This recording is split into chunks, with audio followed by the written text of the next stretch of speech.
Anya, a child psychologist, scanned groceries, haunted by lost dreams. The fluorescent hum of Starlight Grocers echoed her despair. But one ordinary Tuesday, a struggling elderly customer, a fumbled pin, and an impatient queue forced Anya to tap into forgotten skills, igniting a journey that would redefine her purpose and illuminate her world. The hum was the first thing Anya noticed, and the last thing she forgot. It was the sound of the fluorescent lights inside Starlight Grocers, a low, constant drone that seemed to vibrate in her bones. For Anya, it was the soundtrack to her life now. At 32, she stood behind Register 4, the air a stale cocktail of industrial cleaner and day-old rotisserie chicken, and performed the steady, rhythmic dance of the underemployed. Scan, bag, repeat. Her hands moved with a practiced, detached efficiency. Beep. A carton of eggs, beep. A gallon of milk, beep. A family-sized bag of potato chips.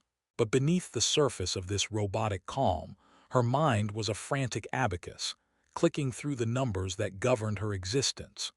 The rent was due in 9 days, $1,250.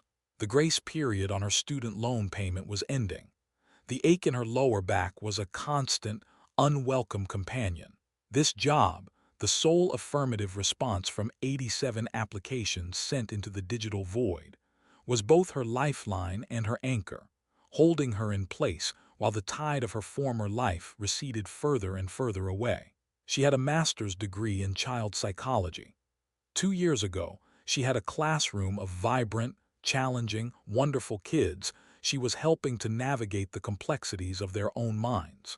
Then the school district's budget was slashed, and her position was deemed non-essential. Now, her expertise felt like a phantom limb, an ache for something that was once a vital part of her.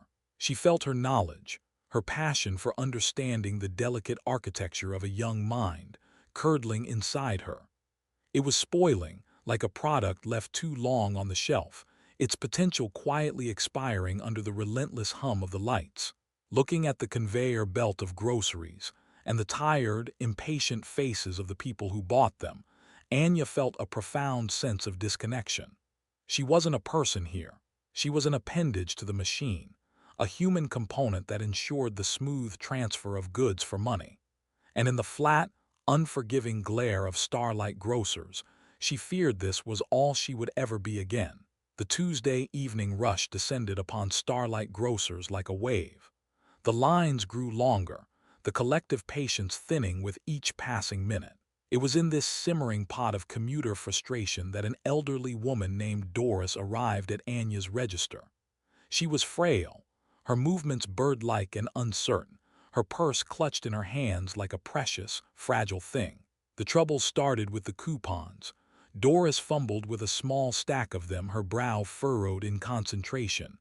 Anya scanned the first one, expired. The second, not applicable to the brand Doris had chosen.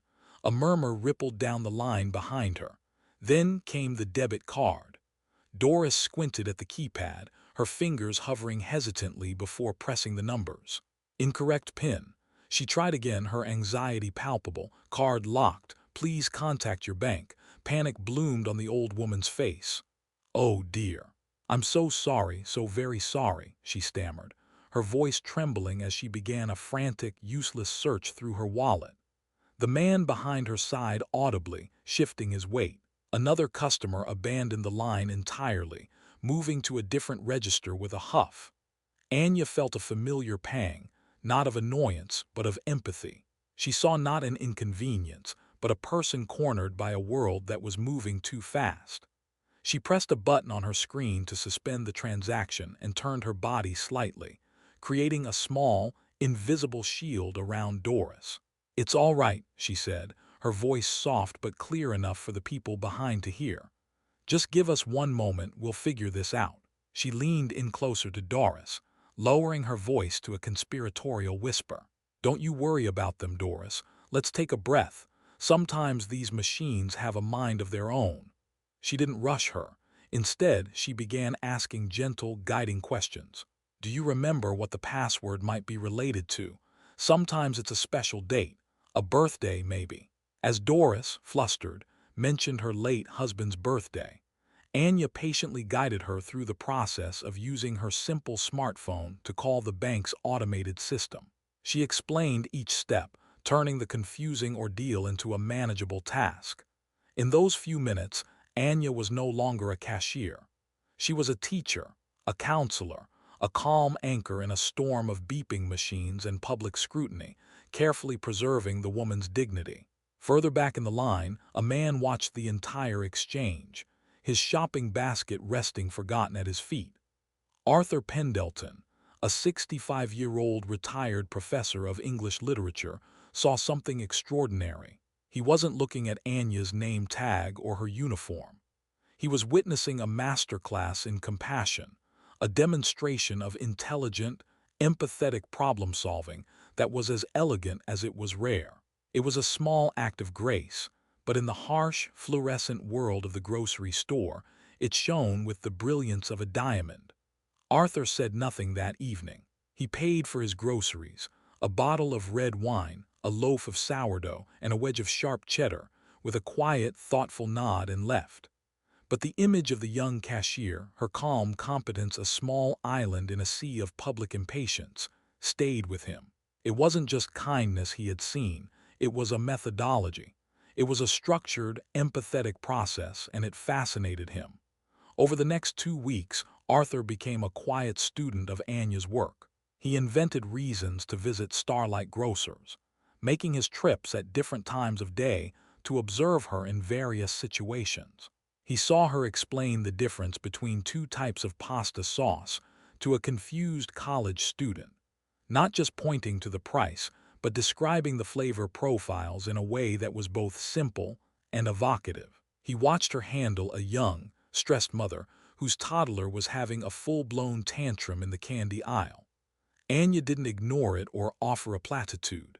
She caught the mother's eye with a look of pure, unadulterated understanding, and then, as if by magic, knelt down and asked the child a serious question about the color of his shoes, completely derailing the meltdown. It was a classic redirection technique, executed flawlessly. Finally, on a quiet Wednesday afternoon, when the store was in a lull between the lunch and after-work crowds, Arthur felt the moment was right. The air was still, the usual cacophony replaced by the gentle hum of the refrigerators. Sunlight, thick with dust motes, slanted through the front windows. He approached her register with a single book of crossword puzzles. There was no one behind him. As she scanned the item, he cleared his throat. "Forgive me for being forward," he began, his voice gentle and academic, "but were you, by any chance, a teacher?" The question landed with the force of a physical blow. Anya's hands froze over the scanner. The book of puzzles sat on the counter between them. She looked up, her practiced customer service smile faltering, her eyes wide with a profound, unguarded surprise. It was as if he had seen through the uniform, through the name tag, through the years of accumulated weariness, and spoken directly to a part of her she thought had died. A flicker of old pain crossed her face, a shadow of the life she had lost. Yes," she said, her voice barely a whisper. "A long time ago, it feels like." And then, to this kind-faced stranger, the words began to spill out as if a dam had broken. She told him about her master's degree in child psychology, the vibrant classroom that had been her world, the brutal efficiency of the budget cuts, and the soul-crushing silence of 100 unanswered job applications. She confessed that she'd stopped telling people about her degree. The pitying looks were worse than the silence. Arthur listened, his head tilted slightly, his gaze never leaving her face. He didn't offer sympathy, he offered analysis, and in doing so offered something far more valuable, validation. "I knew it," he said softly when she had finished. "It's not just your patience. It's in the way you structure your sentences when you explain something. It's in the way you instinctively broke down that complex problem for Mrs. Doris, isolating the emotional component from the technical one. That wasn't customer service. That was pedagogy in its purest form." He leaned forward slightly, his eyes shining with conviction. My dear, to have a mind like yours, a talent like yours, confined to this register, it's not just a waste. It's a misallocation of a precious human resource.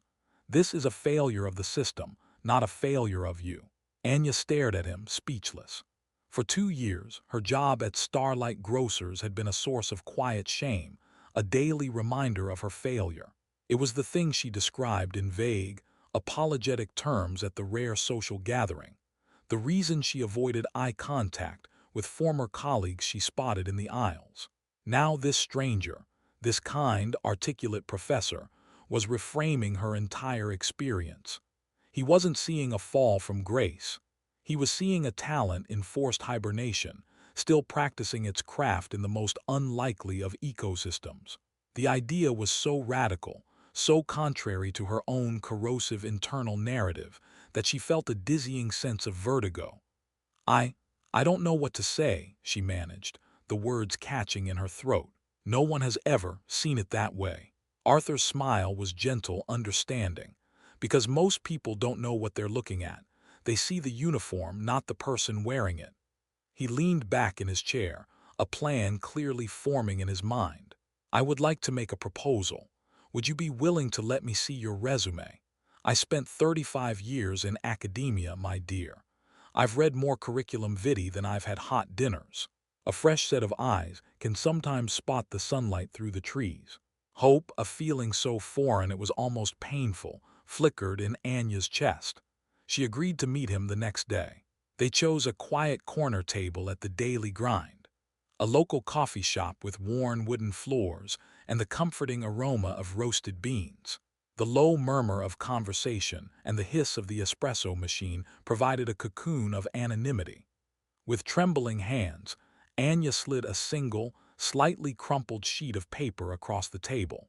It was a testament to her despair, a flat, lifeless document listing her duties at the grocery store.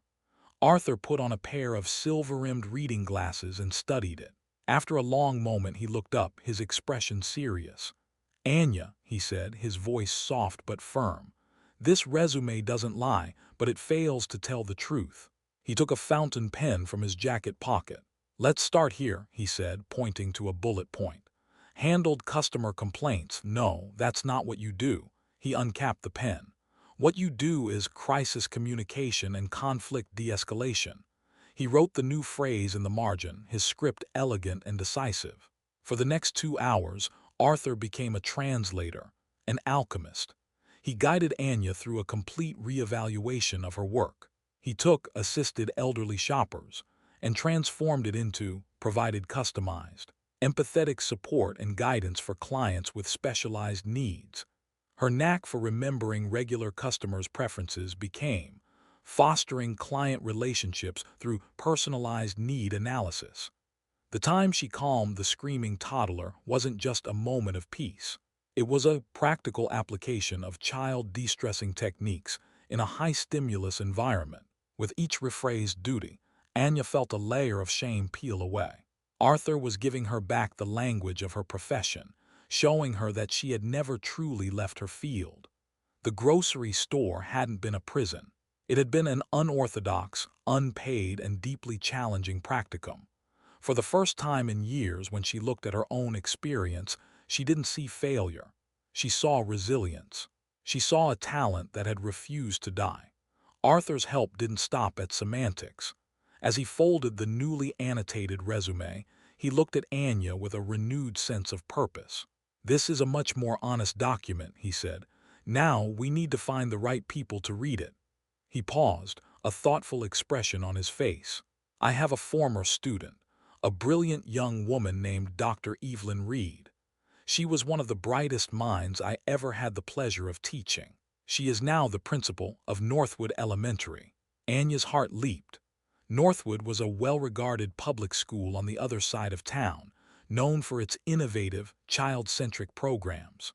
It was the kind of place she used to dream of working. "They're looking for a learning support specialist," Arthur continued, his eyes twinkling. "It's a new position, designed specifically to provide one-on-one help to students with reading difficulties and emotional regulation challenges. It hasn't been posted publicly yet. Evelyn mentioned it to me last month over coffee, lamenting how hard it is to find candidates with the right blend of academic knowledge and real-world empathy. He tapped the resume with his finger. I believe I've found one. He made the call right there in the coffee shop. Anya listened, her hands clasped tightly in her lap, as Arthur spoke to his former student not as a supplicant, but as a respected mentor making a firm recommendation. He didn't just forward her resume. He painted a picture of her, describing the scene with Doris, her calm authority, her intuitive grace. 3 days later, armed with a crisp, new resume and a sense of self-worth she hadn't felt in years, Anya walked into Northwood Elementary for an interview with Principal Reed. The school smelled of chalk dust, floor wax, and possibility. When Dr. Reed inevitably asked about the 2-year gap on her resume, Anya didn't flinch. She didn't apologize. Instead, using the powerful new framework Arthur had given her, she confidently explained how her time at Starlight Grocers had been an invaluable, if unconventional, study in human behavior. She spoke of de-escalating adult tantrums over expired coupons and patiently guiding individuals with cognitive difficulties through the simple yet daunting task of a chip reader. She presented her experience not as a detour, but as a vital part of her journey. Dr. Reed listened, her initial polite interest transforming into rapt attention. She saw not a former cashier, but a seasoned practitioner who had honed her skills on the front lines of public life. The call came on a Friday afternoon. Anya was in the cramped, noisy break room at Starlight, the air thick with the smell of microwaved soup. When her phone buzzed with an unfamiliar number, she almost ignored it. She answered, and Dr. Reed's warm voice came through the line, offering her the position. In that instant, the cacophony of the break room, the rattling vending machine, the drone of the refrigerator, the distant beeping of a register, all of it faded into an absolute, profound silence. Anya sank onto a hard plastic chair, clutching the phone to her ear. Tears, hot and silent, began to stream down her face. They weren't tears of sadness or relief, but of resurrection. It was the feeling of a heavy, invisible chain, one she had been dragging for 2 long years, finally shattering and falling away. She was free. 3 months later, the fluorescent hum of Starlight Grocers was a distant memory. Anya sat on a small, brightly colored chair in a cozy, sunlit room at Northwood Elementary. The walls were adorned with children's artwork, and a plush, multicolored rug covered the floor. The air smelled of paper, crayons, and the faint, sweet scent of apple juice. This was her office, the Learning Support Center. Across from her, a 7-year-old boy named Leo was struggling. He was a bright, imaginative child who saw letters as a jumble of hostile squiggles. Frustration was building in his small body, his shoulders tense, his lower lip beginning to tremble. "I can't," he whispered, pushing the book away. "The words are stupid." The old Anya, the one defined by her own sense of failure, might have felt a flicker of his despair. But the new Anya, the one Arthur had helped her rediscover, leaned forward with a gentle smile. She didn't talk about the book. Instead, she picked up a basket of colorful building blocks. "You know," she said conversationally, "sometimes words are like secret codes, and to crack the code we need to build the key." For the next 15 minutes they didn't read. They built. Anya had Leo assign a color to each sound in the difficult word, and they constructed a tower block by block, sound by sound. As the tower grew, so did Leo's understanding. When they finally looked back at the book, the word was no longer an enemy. It was a structure they had built together. A triumphant grin spread across Leo's face. In that small, quiet victory, Anya felt a sense of purpose so profound it was almost overwhelming. This is where she belonged. This was what she was made for. On the corner of her neat, uncluttered desk, propped against a pot of pens, was a small, framed photograph. It was a candid shot Arthur had taken of her at the coffee shop, caught in a moment of laughter as he'd rechristened her a sociological field agent. She was no longer a machine's appendage.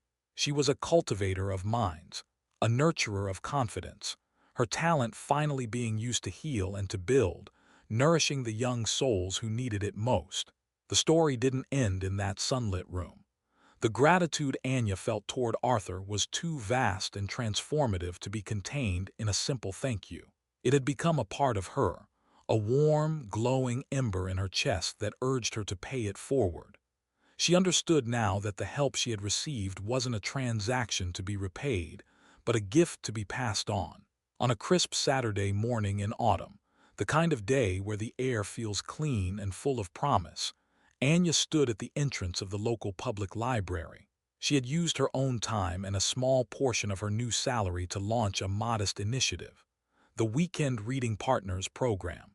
It was a free, drop-in service for children from low-income families, kids who, like Leo, needed a little extra time and a different approach to unlock the magic of words. Inside, the children's section buzzed with a quiet energy. Anya moved between tables, her presence calm and reassuring. At a small round table in the corner, a man with a familiar, gentle face was sitting patiently with a young girl, his finger tracing the words in a picture book. It was Arthur. He was her first and most dedicated volunteer. Anya walked over and stood beside him for a moment, watching. He looked up and smiled, a look of deep, quiet pride in his eyes.